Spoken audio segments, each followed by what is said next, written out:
part of a 4-part series that I am making for teenagers as well as people in their early 20s. Truth be told, I even see a lot of these mistakes being made by people that are well above 30 or 40 or 50. Honestly, I want you to watch out for these mistakes and inculcate the habits that I'm going to be telling you about in this video, because I wish I knew about them earlier. So the first mistake that I would like to tell you is that I was very late into the investment game. I don't know if you guys have heard about compounding, which basically means that the earlier you start investing, the more your money is going to grow, which means that you're going to get compound returns rather than linear returns. But the regret that I have that I didn't start actually investing my money earlier was not because of the little returns that it would have got me, but honestly because it would have inculcated that habit of actually investing money for me. Honestly, having that habit is more important than the money itself. Second thing that I would like to talk to you guys about is saving money. Saving is the worst thing that you can do to yourself. You feel like, there is some amount of money that is there in my bank account that is like the safety net for me, so that once when a rainy day comes later on in my life and I have to go through an operation, I can use that money.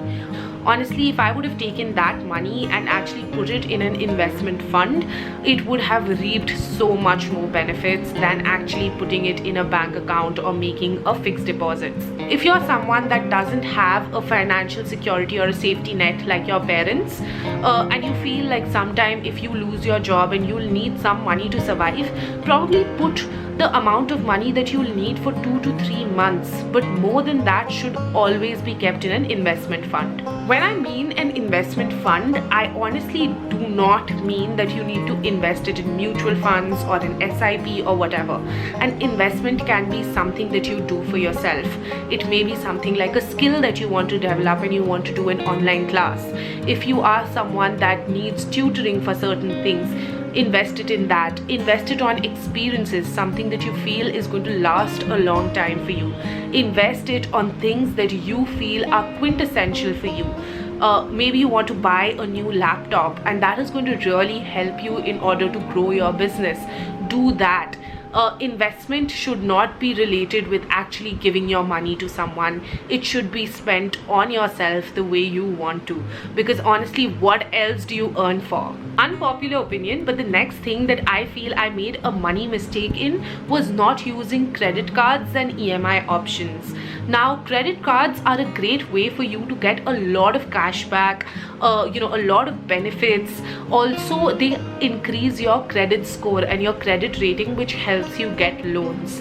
Now, the reason that I feel like I was always apprehensive was that I thought that I would lose control and overspend. But if you are someone that knows how to be in control of your spends, please make sure that you use the credit card option, pay your bills on time, but also enjoy the innumerable benefits. Again, if you relate with me, leave a comment for me in the comment section below. But I was always this person that thought that I would not go in for an EMI. I would rather save that money, make that bulk amount of money, and then go ahead and purchase something. Honestly, that's a very wrong conception to have.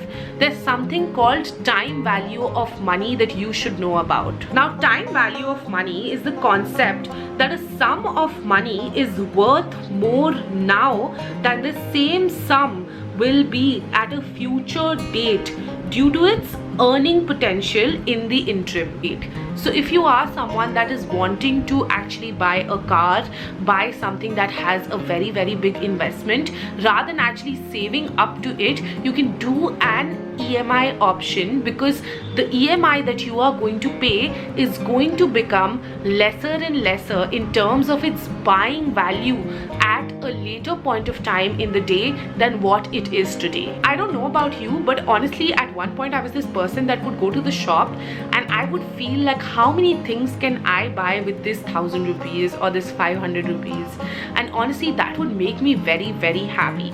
If I tell you today I don't have any of those things, because honestly they were such bad quality items, they would tear and break, and I don't know, like they were just very cheap items. All the money that you spend on those items actually go to waste. They are like burning your money. I've come come to the realization, and this is what I do now, which is that if I go shopping, I will just buy that one high ticket item and honestly use it to its full potential. There's this blazer that I have been using for the last 5 years, and honestly it has not at all deteriorated in its quality, and it is equivalent to buying one blazer every year. The opposite of this is actually spending too much. So there are a lot of times that we spend a whole lot of money on things that we don't necessarily need, but the society wants us to have. This usually happens to me when I'm buying electronics.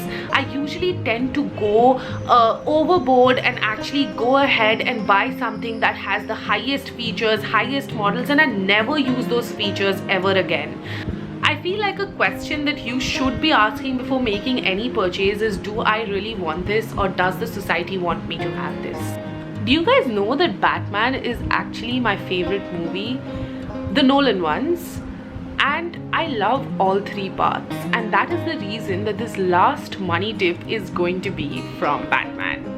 If you're good at something, do not do it for free. It's alright if you're providing your services to someone for once just to try and test out how you are, because that is something that every person will require you to do.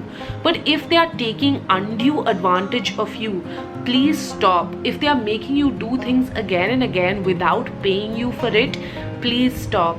Take money where you feel your effort has been put in. The amount may be as low as possible or as high as possible, but do charge the person for whatever services you are providing. Please understand this, that if you were not doing the certain task that you are doing at that time for that one person or that company, you would be doing something for yourself. Something for yourself can be as small as actually spending time with your family, but you were actually working for that company.